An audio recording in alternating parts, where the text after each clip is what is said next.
because you're going to be dealing with sommeliers. There's no Michelin star restaurant that doesn't have a sommelier in-house. It's actually to have sommeliers selling to sommeliers.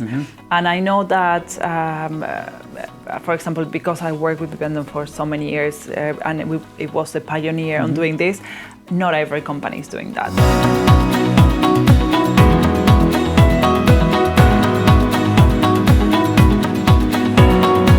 Guys, this is Sid Patel, CEO of London Wine Competition, London Beer Competition, and London Spirits Competition, and Beverage Trade Network, and we are live in London for day 2 of London Wine Competition. I'm here with Valeria Rodriguez. She's the head of wine for Bibendum Wholesale, I guess, the merchants, and many other things they do. Basically, importers and distributors of UK, for fine wines especially. I think they're one of the key players for UK markets. It's great to have you here. And the idea of this conversation is just about sales 101. What kind of tips she can share with us, especially for the people knocking doors for on trade and a little bit selling fine wines. So Valerie, thanks for joining me here. Absolute pleasure. Great. Let's start with understanding the UK market, right? What are the cues? What are the signs? What things have changed? And what is the current state of the market? And how have you taken that information and given to your sales rep? So the UK market has been, since I can remember, one of the, I would say the second, or the right up there at the very, very top of the wine markets in the world, with the US. I would say US, UK's have always been great markets, particularly because the UK, now they are wine producers. When I started in the wine industry, there was very little wine coming from the UK, but there was a lot of wine imported. So to me, actually, to come to the UK, the key point was the fact that we would receive wines from around the world. So it was a much more rounded experience rather than, working in Spain or in Italy or in France or in Argentina, where the wines are very much the local wines.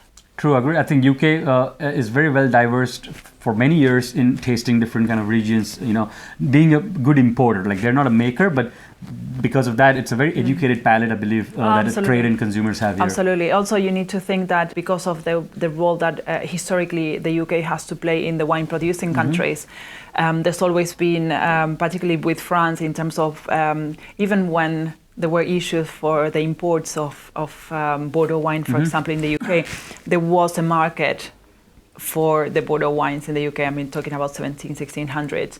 So it's always been a country very, very much interested in fine wines and to try wines from all over the world. How have you seen consumer preferences changed, especially in the post-COVID world, right? Right. And what kind of training documents, let's say in-house, you have updated to adjust with your marketing and sales strategy, if it makes sense? Absolutely. So we've seen many waves of change in terms of the consumer habits. I would say that consumers, if I kind of give a big description of what's happened in the last, since I've been in the market for a couple of decades, we can see customers being more knowledgeable. There is real interest. So, I mean, you can see that in terms of the qualifications that we have in the UK in terms of wine. No other country has the consumer education that we've got in the UK. True. Not even in terms of the formal qualifications, like Master of Wines, Master of Wine, everything's absolutely. Here. And actually, they've expanded to other countries. True. So even though the wineries, they do their educational work in the wine producing countries in terms of the groundwork in supermarkets and in TV and things like that, which I've been part of, the UK has the kind of the formal education. So our consumers are educated. So that's the first thing to understand for anyone that wants to bring wine into the UK. I think that's the main reason why we've seen so many waves of change. And post-COVID, we can see, I mean, people have had time to taste a lot at home over the couple of years that we've been locked down here. And that has translated, I believe, into what's happening in the market after that. So we are seeing like people are a little bit more audacious in terms of choosing new regions, new varieties over kind of traditional. So there's a lot of, just to give an example, a lot of alternatives over Pinot Grigio, for example, that has been kind of a classic overall. Same thing with red wines. Because they are not consuming in restaurants as well, they have traded up in the off trade. So they've and also because they were not spending the money anywhere else, they decided to spend a little bit more money in what they drink at home. So those are things that have been seen, and it hasn't really changed. So premiumization is still good, good trend. Yeah. So one of the trends we are seeing that maybe consumption is going down slightly, but quality is going up. Yeah. And then we have the other reality, which is the younger generations actually turning into the non-alcoholics. Exactly. Which actually, I think the wine industry is thinking really hard in terms of how can we introduce them into wine in a way that is less confusing or a little bit more accessible. So I think every region in the world is actually trying to solve that. As a wholesaler, are you also looking to add that whole category in your portfolio? Absolutely. Wow. Absolutely. So we are looking more and more. And I've seen, personally, I've seen some of the figures in the wine industry of the years actually moving to non-alcoholic beverages. Wow. So I think that is definitely a category we cannot, even though we love wine, I think it's something we cannot deny. Some of the great names in the wine industry, they are moving into non-alcoholics because it's a category that's up and coming. And the great thing is like these people in the non-alcoholic industry, they are looking for quality. True. So they're looking for some big reputed houses just to start that, so that the whole thing. Yeah. So we are not going to see the kind of wishy-washy kind of non-alcoholic. We are going to see really good quality alternatives to wine. Nice. Let's go a little tactical if you don't mind, right? So when a sales rep is out knocking doors and approaching fine wine, especially, some good Michelin star restaurants, what is a nice approach to ask for the buyer? I just want to give some ideas, real practical insights. Because you don't know, you're just cold calling, what have you seen works good? Absolutely. So one of the things I really like particularly in the Michelin star environment is because you're going to be dealing with sommeliers. There's no Michelin star restaurant that doesn't have a sommelier in-house. It's actually to have sommeliers selling to sommeliers. And I know that, for example, because I worked with Bibendum for so many years, and it was the pioneer on doing this, not every company is doing that. So I think that's I wouldn't take it for granted the sommelier selling to sommelier, because speaking the same language, I think it's very important for the trading in general. Having the sommeliers as a rep would help a lot to create the for friction. 2 reasons. One is the knowledge, but also it is because sommeliers on the sales side of things, they know what it takes for sommelier to run their everyday work in the restaurant. And that got, just a little bit of a tangent maybe, but I think it's important to mention that post-COVID, we had such an exile of people out of the country. And we've seen, the French sommeliers now, there are more Italian sommeliers as well in the country. And the teams have reduced significantly. So it's really, really hard to get skilled teams in a way, So you are seeing more junior sommeliers reaching the wine buyer, decision maker kind of roles, and maybe they don't have the education that prior it would have taken a French sommelier maybe 5 to 10 years to actually get into wine director or a decision maker role. So there are a lot of different nuances that we are facing today. So I think having a sommelier actually selling to sommeliers, they would fully understand, and they can almost become that right-hand person in the restaurant. So when they actually, and because I can speak from experience, because I'm a former sommelier, so I could actually go to my clients, open the list, and know exactly what they are going for. So you will understand the whole business to Absolutely. And the best favor we can actually give to the restaurants is know exactly what is going to be something that is beneficial to them. So if I open the list and I see gaps, or I see quality or price, you can look at, as I said, quality gaps. You can see at wines that are going to offer better value if they are same category, but that the quality of one producer over another, that's going to give them immediately better value, and they can make more money out of that. So there are several strategies, I would say, or parameters that we can use in terms of really give them exactly what they need, which is going to save them money at the end of the day, money and time at the end of the day, which is what they want as well. So I think that's paramount. Anything else you would want to add? Like maybe 2 or 3 main points that you think sales people would want to make a note of when approaching restaurants? Okay, so this might sound like something that has been spoken about a lot, but I do believe that, and again, because of this shift in terms of the the demographic and the availability of skilled sommeliers and wine salespeople in the industry, I think we need to reiterate that people buy people. Yeah. So that's one of the things I'm going to bring up on Friday when I do my keynote speech. Relationships, people by people, and so sommeliers to sommeliers in a way is a way they relate to each other. They have worked together in the trade.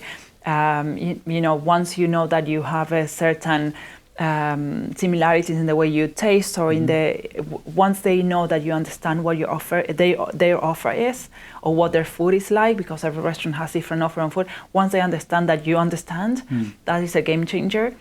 Also, people buy passion. Yeah. So I do believe that whoever is in the wine industry is here because they're passionate about it. I agree. Like if you're so passionate and you do a cold call, the guy will 2 minutes. Absolutely. And you know what you're going to offer is the real thing. So that's going to open doors. And also I would say the third P of this is product. But I would like to take this product into talking about innovation and what's new, what's exciting, and what are the alternatives. So, for example, we've been talking about sommeliers to sommeliers, but I used to sell a lot to pub groups, for example. I used to have a very, very diverse portfolio in terms of clients. And when I sold to kind of, let's call it on-trade mass market, so when you have the guys that they sell by the glass after office, that sort of thing, just a little change is if on the wine list you say, if you like Pinot Grigio, you need to try this wine. It's just how we word things, because we know Pinot Grigio is a classic, but do we want to sell Pinot Grigio forever? Yeah. There are so many amazing value alternatives around. That's a very good point, because every time we go in a pub, I'll ask, which is something like German beer, like a wheat beer. If that someone would have wrote, if you like wheat beer, try this beer. Absolutely, yeah. So I think those are the little things that we need to start looking at, just to introduce variety to people, because I think the wine industry is getting bigger and it's getting better as well. So it's more and more difficult to actually find those points of difference, because the quality is going up considerably. So how can we get creative at offering that? That's something new for very nice. Just one last one on that sustainability. I think that we're all. I don't know if practically business has caught up in that direction, but obviously there are a lot of certification and a lot of big retailers, especially in US like Target or UK as well. European retailers are forcing sustainability footprints. They want to see what's going on. How is it really the dialogue happening at the trade level between the rep and the sommelier, or it's still not reached that level? And sort of what kind of tips do you have around, like as you said, like you're writing your own blog, which is amazing, because you're actually believing that, right? Yeah, absolutely. So what's your thought on that? Yeah, so my background, as well as being in the wine industry for 23 years, I'm a homeopath. I'm a yoga teacher. I work in meditation, and I had a little gap in the industry. So I left the industry for about 4 years between 2019 and last year. And one of the things, on coming back to the industry, I feel like the conversation has completely changed. And back, prior to 2019, I could not have these conscious conversations about wine with people, which now I've had some of the most mind-blowing conversations with producers, with clients, with my colleagues, and that's really exciting to see. So I think one of the, I would say, conscious wine trends that we've seen is biodynamics, and I think that's taking more and more space in the wine list, which is amazing to see.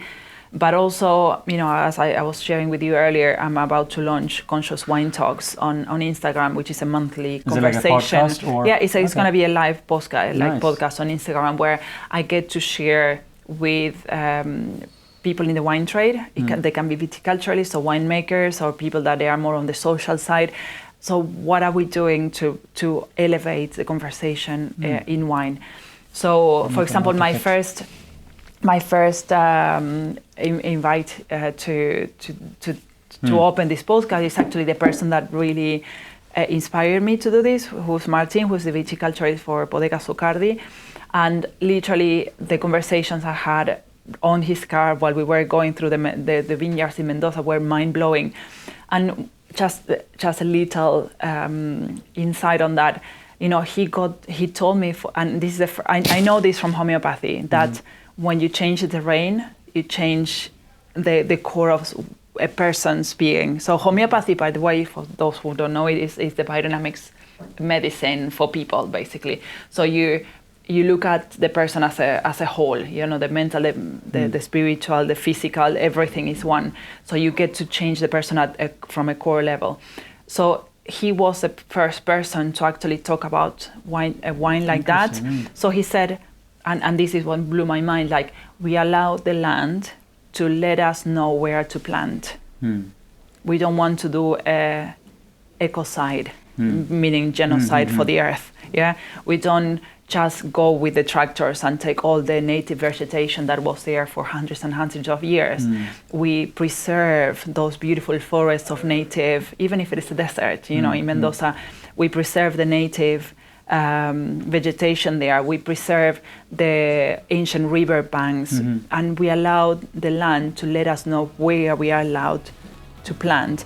And it might not be the most economically viable option, but we are working with the land, and the wines absolutely definitely show. So that's something I'm really looking forward to bring more to the public side. Amazing! As well. I look forward to listening to your first amazing. episode.